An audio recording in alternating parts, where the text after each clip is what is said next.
So, itong ating lulutuin ngayon. Ang gamit ko dito ay olive oil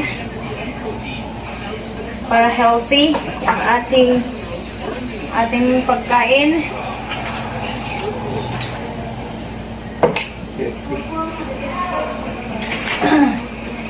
Tangisan pa itinya. Ada na? Ano ga iya po? Oo.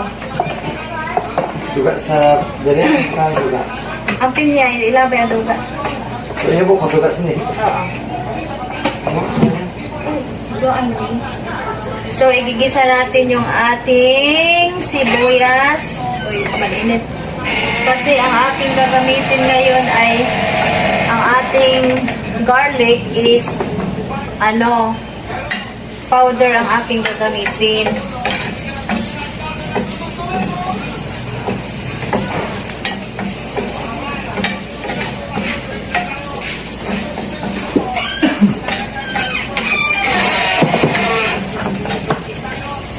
Sibuyas at saka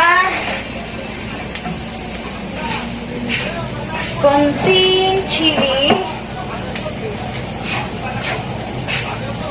Wala na gatay mga lamas ay. So lagi apa na to nawat ang basura ka. Ako magsige medyo pasidaan ko. Pagkabunta ko. So ngayon guys, ilagay na natin yung ating chicken at saka yung ating baboy.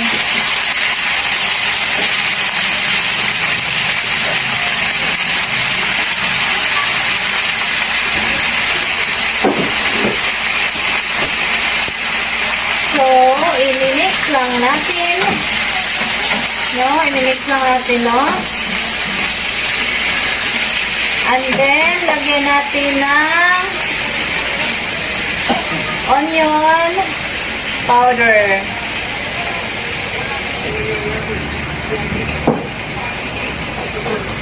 So, this is onion powder, guys.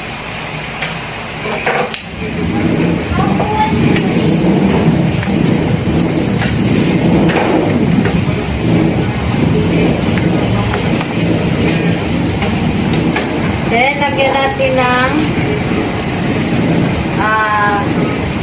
ito siya, black pepper.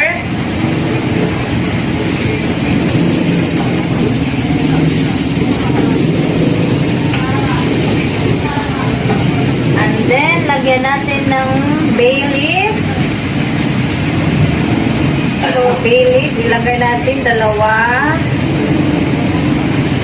Okay. I-mix lang natin.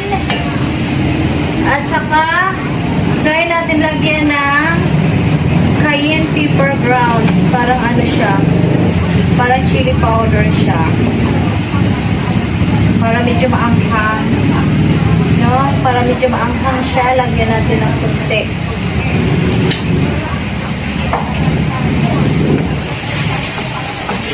So, yun ang ating mga panimpla.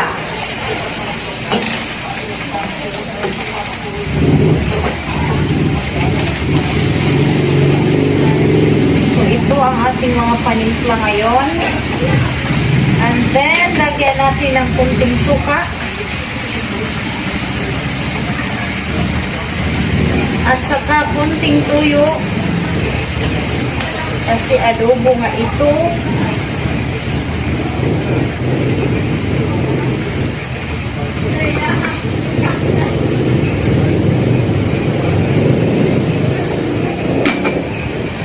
Our food today is very healthy.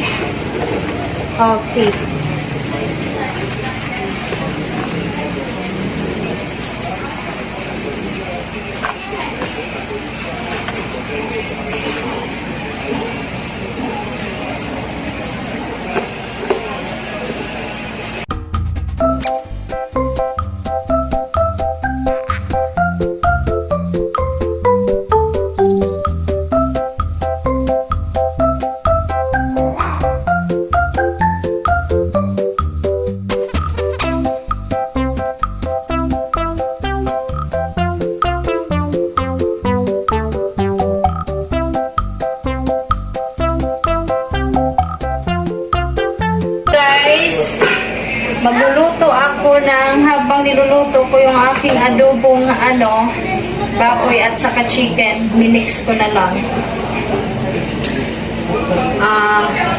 Ilaga ko itong alimango. Wala, baka mamaagin siya. So ito hindi ni mamaag. So ito guys, alimango. Ito.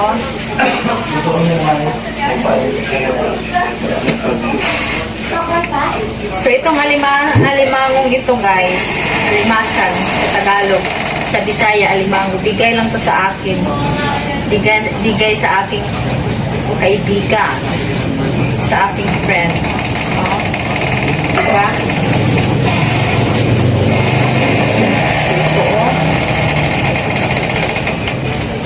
So ang aking gagawin nito, ano ko lang siya, pabukalan ko lang hanggang sa maluto at saka suka lang at saka asin.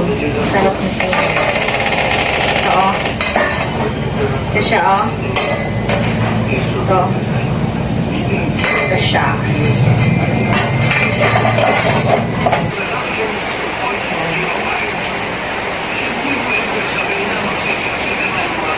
So sa ngayon ilalagay na lang natin yung ating pineapple para mas maganda siya kung ano talaga siya, no? So, ilalagay na lang natin